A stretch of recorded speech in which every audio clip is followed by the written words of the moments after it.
I want to talk about learning languages.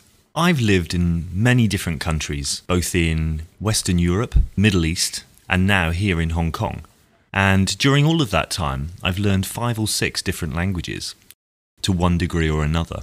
I love learning languages. Not only are they important when you move to a country, I just find them fascinating. Before I came to Hong Kong, I lived in Barcelona, Spain for 10 years. And when I first arrived, the most important thing was being able to communicate with people locally. I don't attend classes. I don't think I'm particularly good in classes. I prefer to learn by just talking to people, finding out what I need to say by looking at dictionaries and listening carefully.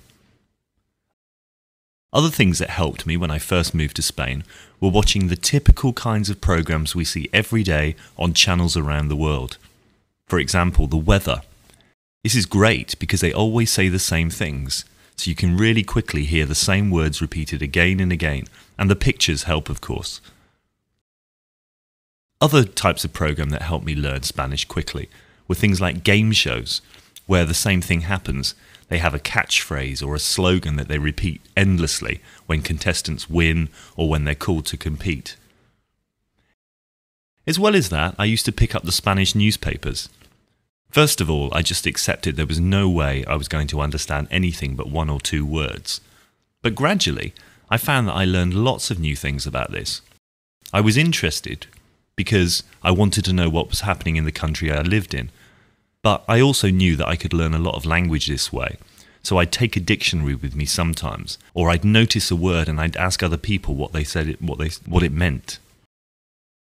Anyway, by far the best practice I ever had was just talking to people in the street or in shops where I'd rehearse in my head what I wanted to say beforehand before I went in.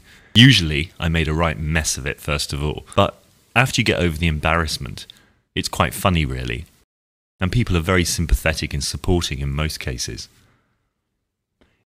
It took me a long time to develop a good level of Spanish. I lived there for 10 years, and I think I'm very fluent now. But I think for the first 2 years that I was there, it was quite a struggle to hold a decent conversation. There were always lots of words and expressions that I didn't pick up on.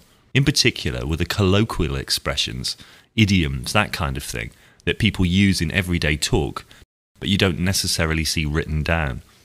I didn't find those very easy to learn at all.